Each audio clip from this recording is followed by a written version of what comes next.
Hello everyone, আমার নাম ইমরুল কায়েস আর তোমরা দেখছো school of learning YouTube channel. আজকে এই মুহূর্তে দুর্দান্ত একটা খবর উঠে আসছে, যেটা হচ্ছে West Bengal council of Higher সেকেন্ডারির পক্ষ থেকে, আর মানে তোমাদের যে বোর্ড, উচ্চ মাধ্যমিকের যারা বোর্ড, তাদের পক্ষ থেকে চলে এসছে। সেখানে পরিষ্কারভাবে বলা হয়েছে যে ক্যালকুলেটর এরপর থেকে তোমাদের ক্যালকুলেটর ইউজ করা যাবে না ক্লাস 11-এ এবং ক্লাস 12-এ দুটোতেই। একটু নোটিশটা আমি দেখাচ্ছি, নোটিশটা আমি ডিটেলে পড়ছি, তাহলে তোমরা বুঝতে পারবে কখন কোন পরীক্ষাতে ইউজ করা যাবে, কোন পরীক্ষাতে করা যাবে না। তো আমি পাশে নোটিশ দিয়ে দিচ্ছি, দেখো এই হচ্ছে নোটিশ। যেই নোটিশটা পড়লে তোমরা ক্লিয়ারলি বুঝতে পারবে। আমি তোমাদের একটু পড়ে দিচ্ছি, দেখো কি বলেছে। তোমাদের বলেছে যত রকমের ইনস্টিটিউশন আছে সেই ইনস্টিটিউশনে সেকশন 81 অনুযায়ী West Bengal council of higher secondary এডুকেশনের পক্ষ থেকে সমস্ত যতজন এই আন্ডারে পড়ছে আর কি, কাউন্সিলিং আন্ডারে, সবাইকে বলা হয়েছে যত ধরনের ক্যালকুলেটর জাতীয় জিনিস আছে এবং ক্যালকুলেটর আছে। তোমরা জানতে যে সায়েন্টিফিক ক্যালকুলেটর আমাদের পরীক্ষায় নিয়ে যাওয়া যেত, প্রত্যেকটা পরীক্ষায়, ম্যাথ পরীক্ষাও সায়েন্টিফিক ক্যালকুলেটর তুমি নিয়ে যেতে পারতে, উচ্চ মাধ্যমিকেও নিয়ে যেতে পারতে, কোনো অসুবিধা ছিল না।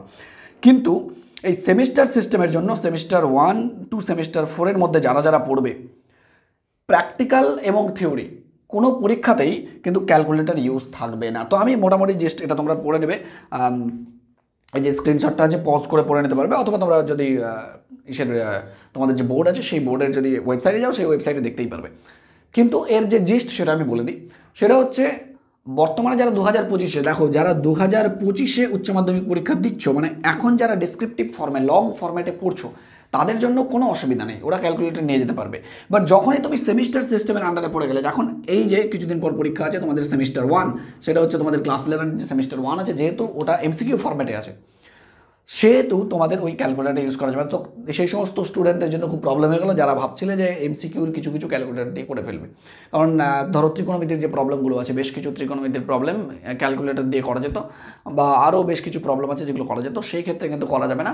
তো যারা যারা সেমিস্টার সিস্টেমে পড়ছো, যখন তোমাদের সেমিস্টার সিস্টেম চালু হবে তখন হবে না। এই মুহূর্তে যারা ফার্স্ট সেমিস্টার পরীক্ষা দেবে ক্লাস 11, ওদের ক্যালকুলেটার ইউজ করা যাবে না। যারা 2025-এ এই বছর পরীক্ষা দেবে উচ্চ মাধ্যমিক, তাদের জন্য কোনো সমস্যা নেই, ওরা যেভাবে পরীক্ষা দিচ্ছে। এবং থিওরি আর প্র্যাকটিক্যাল দুটোতেই বন্ধ আছে, ঠিক আছে। আগে তো দেখো প্র্যাকটিক্যালে তো অবশ্যই ক্যালকুলেটর লাগতোই, খুব ছোটো ছোটো গুণগুলো করতে হতো বা আর কিছু অনেক কিছু। বাট এখন এই নোটিশ অনুযায়ী যা বোঝা যাচ্ছে, এই নোটিশ অনুযায়ী একদম পরিষ্কারভাবে লেখা আছে সেমিস্টার 1 থেকে 4 পর্যন্ত including practical examination of 11 and 12 তোমাদেরকে এটা বন্ধ করতে বলা হয়েছে, ঠিক আছে। তো ব্যাস তোমাদের হচ্ছে এই জিনিসটাই নজরে রাখা উচিত। যদিও এটা একটা বিশাল ইম্প্যাক্ট পড়বে, পরে কি হয় না হয় জানি না, পরে এটা চেঞ্জ হবে কিনা। কারণ ধরো প্র্যাকটিক্যাল পরীক্ষাতে যে ফিজিক্সের প্র্যাকটিক্যালগুলো যখন করতে, তখন তোমাদের কিন্তু ক্যালকুলেটর খুব একটা বড় রোল প্লে করে, বা কেমিস্ট্রিতে অতটা না, বাট ম্যাক্সিমাম ফিজিক্সেই একটু রোল প্লে করে। তারপরেও কিছু কিছু ধরো তুমি থিওরিটিক্যাল প্রবলেম করছো, সেখানে ছোটো ছোটো মাল্টিপ্লিকেশনগুলো খুব ম্যাটার করে। আর যাই হোক, দেখা যাক পরে কি সিদ্ধান্ত আসে, বাট আপাতত তোমাদের ক্যালকুলেটর বন্ধ, ঠিক আছে। দেখা হচ্ছে পরের ক্লাসে, আর ক্লাসগুলো দেখতে থাকো, যারা ক্লাস 11-12-এ পড়ছো দেখতে থাকো, চলো।